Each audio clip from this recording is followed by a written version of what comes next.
Logic number 8 टिक number 8 कहती है अगर सवाल फॉर्म में हो दो फंक्शन दोनों लीनियर इंटू में हो या अपॉन में हो, ये भी मैं बता दूंगा। ये इंटू में हो या अपॉन में हो जो भी चलेगा।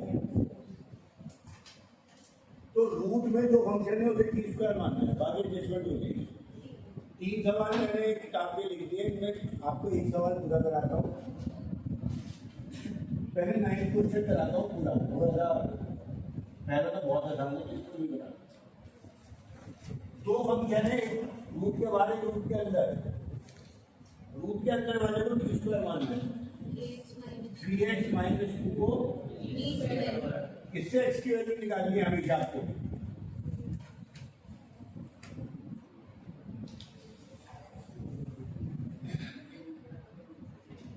आपको इससे हमेशा x की वैल्यू निकालनी है हर सवाल में।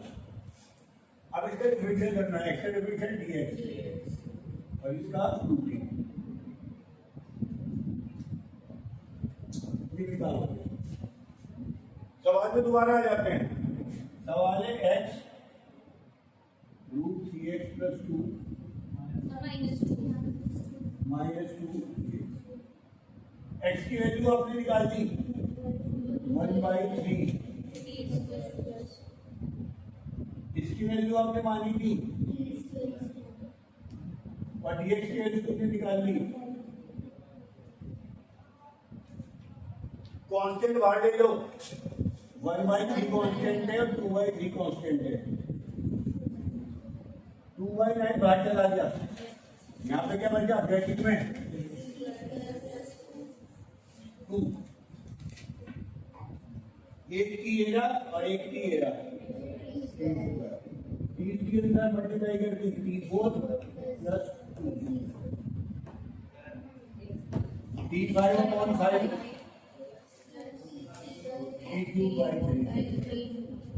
फाइनल आंसर आ रहा है 2/45 T5 4/27 T2 प्लस T। और लिख दिया करो जहां T की वैल्यू T किसे माना था हमने 3x माइनस 2 की पावर है। बार बार लिखने की जरूरत नहीं है, ये भी सही है और यहाँ पे वैल्यू रख दो क्लियर में तो भी सही है आपकी।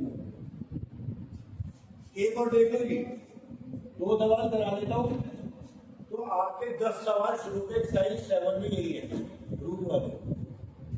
एक बार टी स्क्वायर जो रूट के अंदर है उससे x निकालो और उसके बाद वैल्यू रख दो, अपने आप आंसर सॉल्व हो जाए।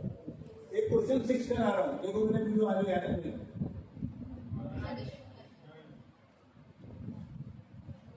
क्या करना है, रूट के जो अंदर है टी स्क्वायर 3x बराबर x बराबर बॉक्स करते रहो। ये बॉक्स हो गया, ये बॉक्स हो गया और एक dx को भी बॉक्स करना है। तो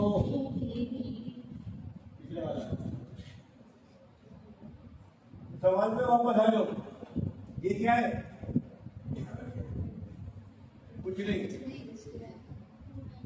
x है, x क्या है 1/3।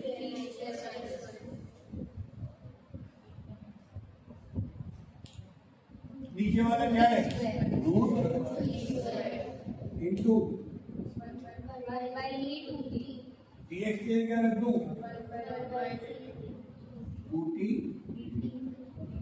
इसकी जरूरत नहीं है सवालों को मैंने करा के, ये पूरा का पूरा आई थिंक ब्रैकेट में कब कटने वाला है 2 माइनस 3 से 3 कट गया टी स्क्वायर माइनस ये ब्रैकेट है।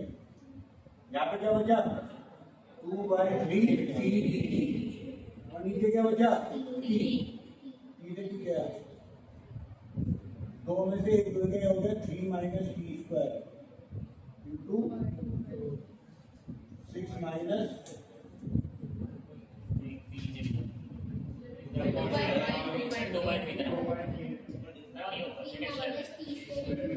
ये सीधा बाहर ले आता हूँ ना, ये 2/3 बाहर ले गया। सी का इंटीग्रल 3t, इसका इंटीग्रल जहां टी किसे माना है वो रह जाएगा। शुरू में 8 से 10 सवाल आपके इसी टाइप में आएंगे। एक बार ध्यान रखिएगा, इंटीग्रल में शुरू की 2 लाइन इंपॉर्टेंट होती है। 2 लाइन में अगर आपने स्टार्ट सही कर दी तो सवाल की कैलकुलेशन वो आपकी फिर बेसिक पे आएगा। इस सवाल में हमें ये रूल बताना चाहिए, एक टी स्क्वायर मानना है, इससे एक्स निकालना है। एक्स के सवालों में जब अपॉन में होगा तो हमेशा कैंसिल होकर यहाँ से टी से टी, और अगर इंटू में होगा तो वो मल्टीप्लाई मिलेगा। 2 सवाल सैंपल के तौर पर ले लो, उतार लो, और उतारते समय जो समझ नहीं आए अभी बुला लो, बाद में दिक्कत हो जाएगी। ये एक्सरसाइज मैंने खत्म कर दी है ऑलमोस्ट। 1 2 4 सवाल बचेंगे तो बताऊंगा। समझ